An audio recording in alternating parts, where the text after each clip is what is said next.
Aleluia. Pode ser, irmãos? Vamos orar? Senhor Deus e Pai, soberano Deus eterno, aqui estamos, Senhor, tua serva, Pai, na tua presença, Senhor, amado e santo, preparado, Deus, para trazer, Senhor, uma palavra, Senhor, direto do teu trono, Deus, amado e santo, para os nossos corações, Senhor. Deus amado e santo, que neste momento, ó Pai querido e santo, nós possamos, ó Deus, ouvir e aprender, ó Pai, tudo aquilo, ó Pai, que vem do Senhor, da tua palavra, do teu trono, ó Pai amado e santo. Assim nós te pedimos, ó Deus, e te agradecemos, ó Deus, abençoa a tua serva. Amém. Glória a Deus. Eu cumprimento os irmãos com a paz do Senhor. Amém. Confesso que eu senti vontade de sair correndo, mas eu não posso ser covarde, né? Aleluia. Gostaria que os irmãos abrissem suas Bíblias em Gênesis, capítulo 37. Aleluia, Jesus. Boa palavra, Eu vou ler do segundo versículo em diante. Estas são as gerações de Jacó. Sendo José de 17 anos, apacentava as ovelhas com seus irmãos. Sendo ainda jovem, andava com os filhos de Bila e com os filhos de Zilpa, mulheres de seu pai. Porém, José trazia más notícias dele a seu pai. E Israel amava a José mais do que todos os filhos, porque era o filho da sua velhice. Fez-lhe uma túnica de várias cores. Vendo, pois, seus irmãos, que seu pai o amava mais do que a todos os irmãos, aborreceram e não podiam falar com ele pacificamente. Teve José um sonho que contou a seus irmãos, por isso o aborrecia ainda mais. E disse-lhes, ouve, peço-vos este sonho que tenho sonhado. E eu vou pular aqui para o versículo 9, tá, irmãos? E teve José outro sonho, e contou a seus irmãos, dizendo, eis que tive ainda outro sonho, e vi que o sol e a lua e 11 estrelas se inclinavam diante de mim. Os irmãos podem sentar? Glória a Deus. Aleluia, Jesus. Aqui em cima o negócio é baixo, né, irmãos? O negócio é diferente aqui em cima. Mas eu confesso que diante de todo o nervosismo, diante de tudo, eu sou muito grata a Deus por essa oportunidade, né, de poder trazer para os irmãos aquilo que o Senhor tem colocado no meu coração. Nós estávamos ali ontem naquele culto do pastor Fábio, e um culto abençoado, irmãos. E a pregadora me chamou a atenção quando ela falou assim, se Jesus voltasse hoje, como estão as nossas vestes? Se ele voltasse hoje, como nós iríamos receber Jesus? Diante de tudo que nós viemos fazendo, nós somos pecadores, somos seres humanos, falhos, mas se Jesus voltasse hoje? Enfim, a palavra não é essa, né? Então vou tentar aqui ser o mais breve possível. Quando eu estava em casa estudando a respeito dessa palavra, o que me chamava a atenção na palavra é que a Bíblia começa falando que Jesus era sonhador. Mas os sonhos não eram dele, os sonhos eram de Deus. Por que os sonhos eram de Deus? Porque ele ia viver um propósito lá na frente. E para ele viver esse propósito, o Senhor fez com que ele sonhasse. E através desse sonho, José passou um processo, vários processos, para que o futuro dele pudesse ter o propósito que Deus queria. E um deles foi ele ser invejado pelos seus irmãos, pelo sonho que o Senhor tinha entregado nas mãos dele. Sonho esse que Deus tem um propósito para o futuro. E eu quero dizer para você que, independente do que você tem sonhado, quem te deu foi Deus o sonho. Aleluia. Você não tem sonhado em vão. Você não tem cogitado em vão. Porque antes mesmo de você pensar ou sonhar, Deus já tem escrevido. Porque no meu propósito, no meu futuro, tem um propósito. E para que eu possa, eu e você viver o nosso futuro, nós vamos viver o processo. E o processo para José foi um pouco doloroso. Aleluia, Jesus. Porque ele passou pela inveja dos seus irmãos. Ele foi jogado num calabouço, numa cova. Ele foi vendido. Ele foi levantado um falso testemunho contra ele. Mas em nenhum momento que me chamou a atenção nessa história foi que José não reclamou do que ele passou. É verdade. Muitas vezes eu e você, o que nós sabemos é questionar a Deus pelo processo que estamos vivendo. Muitas vezes eu e você, nós só sabemos questionar a Deus o porquê da situação. Muitas vezes nós queremos entender o porquê que Deus colocou aquele processo na minha e na tua vida. Aleluia. Mas o que nós não entendemos é que diante desse processo há um propósito para o futuro. E eu disse, Senhor, eu queria um tema para esta palavra.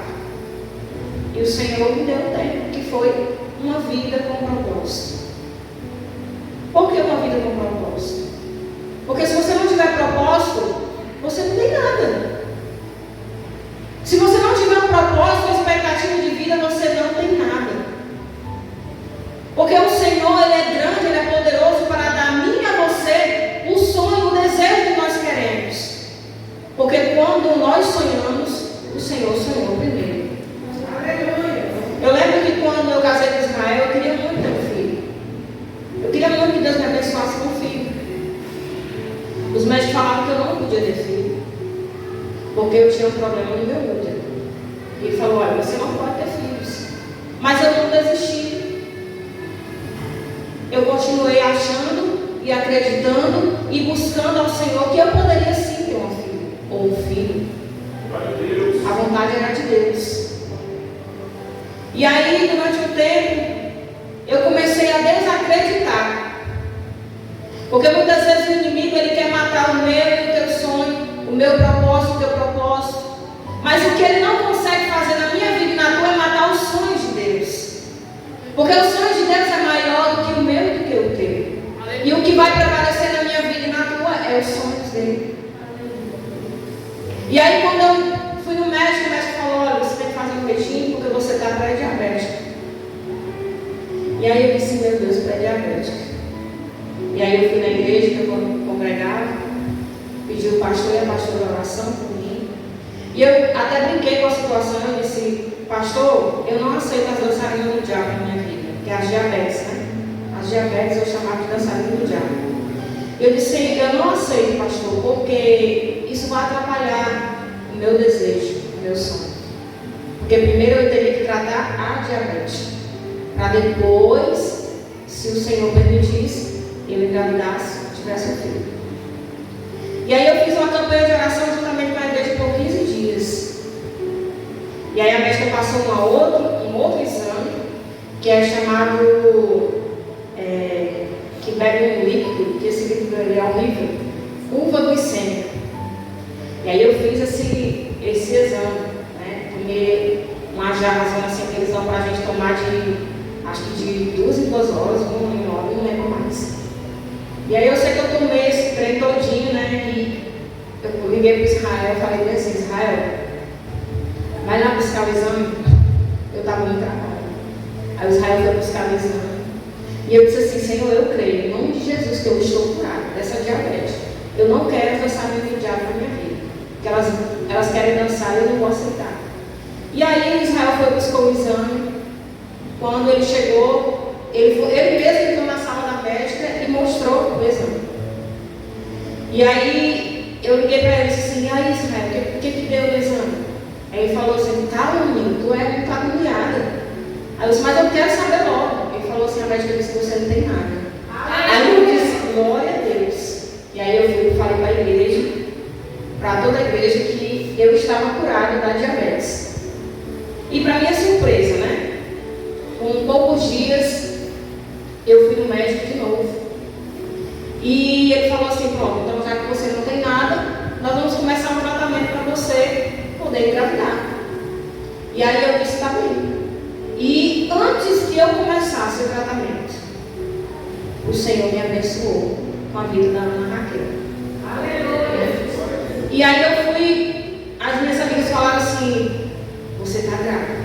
A minha sogra, aliás, primeiro: você está grávida? Eu falei: tô nada. O médico disse que eu não tinha, então eu vou descansar no Senhor e vou esperar a vontade de Deus. Ela: você está grávida. Eu sonhei e é uma menina.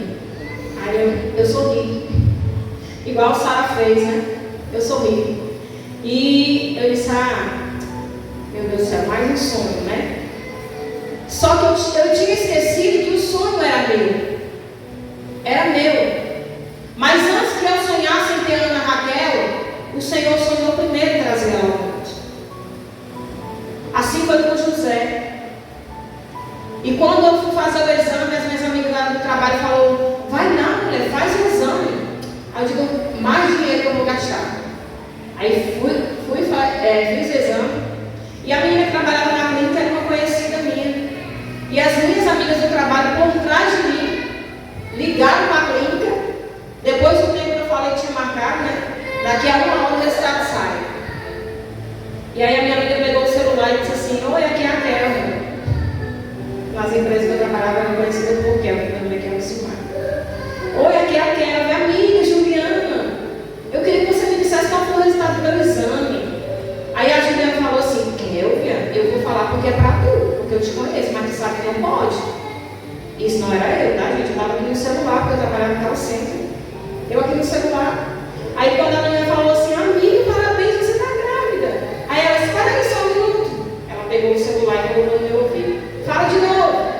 Quando eu coloquei, aí eu soltei o celular. Aí eu digo: gente, o que é isso? O que foi isso? Eu não estou entendendo nada do que foi. E as meninas falaram assim: não, é porque eu liguei, passei com você e liguei para a clínica. E aí ela disse: é que você está grávida. E aí a alegria me consumiu no momento, né? E eu disse: glória a Deus por isso. Deus concebeu a minha vida um sonho não realizado. E diferente não foi com José. Todo o processo que ele passou era porque tinha um propósito. E lá na frente, nós vamos entender que quem tenta atrapalhar o projeto de Deus na minha e na tua vida, eles não estão atrapalhando. Do contrário, eles estão fazendo com que o processo só diminua. Eles estão fazendo com que o processo que você venha passando se fortaleça. Não adianta, irmãos, tentar se levantar contra a minha vida, contra a tua vida. Não adianta tentar nos caluniar. Não adianta tentar nos defamar. Não adianta. Porque o processo, o propósito de Deus é totalmente diferente do que o inimigo tem para mim e para você. Porque o projeto, a Bíblia diz que o inimigo veio para matar, roubar e destruir. Mas o Senhor veio para dar vida e vida em abundância. Aleluia. Ele veio para dar vida a mim e a você em abundância. Então todos aqueles que se levantam, que tentam atrapalhar o projeto de Deus na minha e na tua vida, eles vão fazer com que você chegue lá na frente vitorioso. Eu escutei um pequeno testemunho de um irmão que disse assim: eu gosto mais de pessoas ruins do que pessoas boas. Porque as pessoas ruins, elas vão me ajudando cada vez mais. Mas aí eu parei para pensar, eu digo: depende. Porque às vezes tem pessoas que não estão preparadas para lidar com pessoas ruins. Às vezes tem pessoas que estão preparadas para lidar com as pessoas mais calmas, com pessoas mais serenas. Mas tem pessoas preparadas que se preparam para lidar com esse tipo de gente. Com o tipo de pessoas que vêm tentar te atrapalhar, com o tipo de pessoas que vêm tentar te impedir, com o tipo de pessoas que vêm tentar paralisar o meu e o teu sonho. E aí o que me chamou a atenção que quando José foi para a prisão, quem estava com ele, o padeiro e o copeiro. E eles tiveram sonhos. Olha que interessante. A Bíblia fala que José sonhava, mas era o sonho de Deus. Eu creio assim. E quando ele foi para a prisão, injustamente, lá tinha o copeiro e lá tinha o padeiro. E eles tiveram sonhos, José interpretou os sonhos. Até nisso o Senhor trabalha nos mínimos detalhes. Ele dá um dom para mim e para você, para ser usado. Qual o teu dom? Qual o dom que Deus entregou nas tuas mãos? Ai, irmã, o dom do louvor. Aperfeiçoa. Ai, irmã, o dom da pregação. Aperfeiçoa.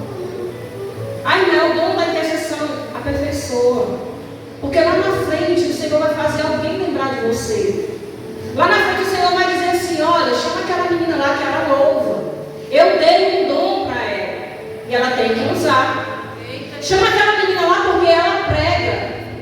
Eu dei um dom para ela e ela tem que usar. Aquela irmã lá, ela tem uma oração abençoada. Chama ela lá para orar. Lá na frente o Senhor vai fazer lembrar. Ai, irmã, mas esqueceram de mim. Tem um tempo certo para todas as coisas. A Bíblia diz que há um tempo para tudo, irmãos. O tempo de chorar, o tempo de sorrir. E há um tempo de você ser esquecida. Há um tempo de você ser esquecido.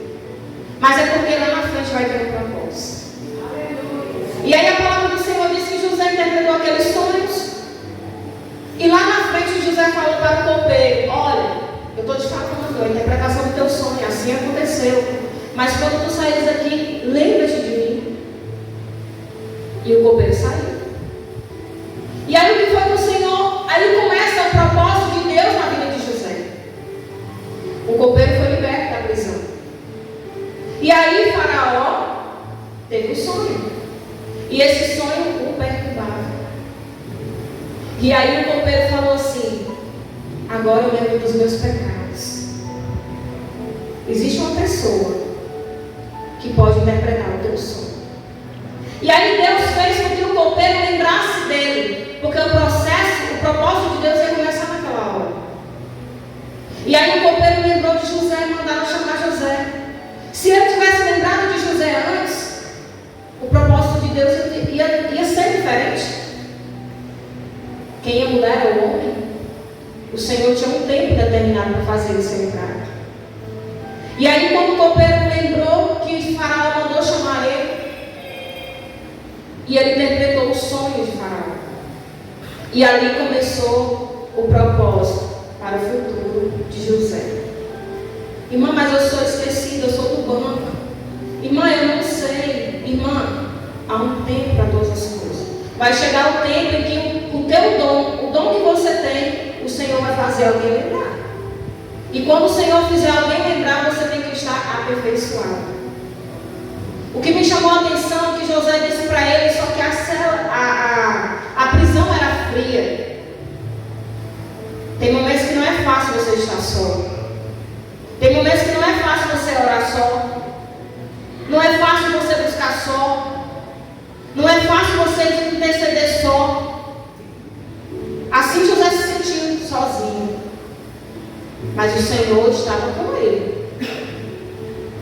O Senhor está comigo, o Senhor está com você. Aleluia. É no momento que nós nos sentimos mais fracos, é no momento que nós nos sentimos só, que o Senhor está conosco. Porque nós estamos fragilizados. E quando José interpretou o sonho de Faraó, e ele disse: eu te quero do meu lado. E aí José foi governador do Egito. O propósito que Deus tinha para a vida de José, os irmãos dele achavam que tinha matado a vida dele. Os irmãos dele achavam que ali naquele momento tinha matado um sonhador. Mas o que eu quero dizer para você de novo é que o meu sonho, o teu sonho, é o sonho de Deus. Porque Ele sonhou primeiro. E quando eles achavam que José já não existia mais, eles tiveram uma surpresa lá na frente. E aqui no capítulo 45, versículo 8, ele diz assim, ó: assim não foste vós que me enviaste para cá, senão Deus, para que me tenha posto por pai de Faraó e por senhor de toda a sua casa, como governador em toda a terra do Egito. O que Deus tem para fazer na minha vida e na tua, ninguém vai atrapalhar. Só tem uma pessoa que pode atrapalhar, é eu e você. Mas o que Deus tem para fazer, Ele vai fazer. E até quem passar correndo, irmão, vai voltar para Deus e dizer assim: mas essa daqui não é aquela menininha que era assim assada? E ela está assim, porque Deus vai fazer assim. Aleluia. Deus vai fazer você ser reconhecida, porque o nome dele vai ser engrandecido na tua vida. Quando José foi governador do Egito, eu acredito que naquele momento ele disse: eu sabia que o sonho de Deus ia se realizar na minha vida. Eu sabia que o sonho de Deus ia se cumprir na minha vida.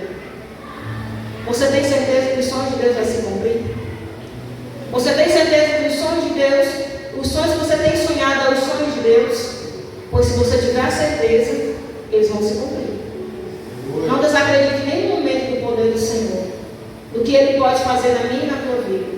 Eu sei que não é fácil, mas também não é impossível servir a esse Deus tão maravilhoso. E eu já quero aqui, pastor, agradecer a minha rica oportunidade, em nome de Jesus. Aleluia.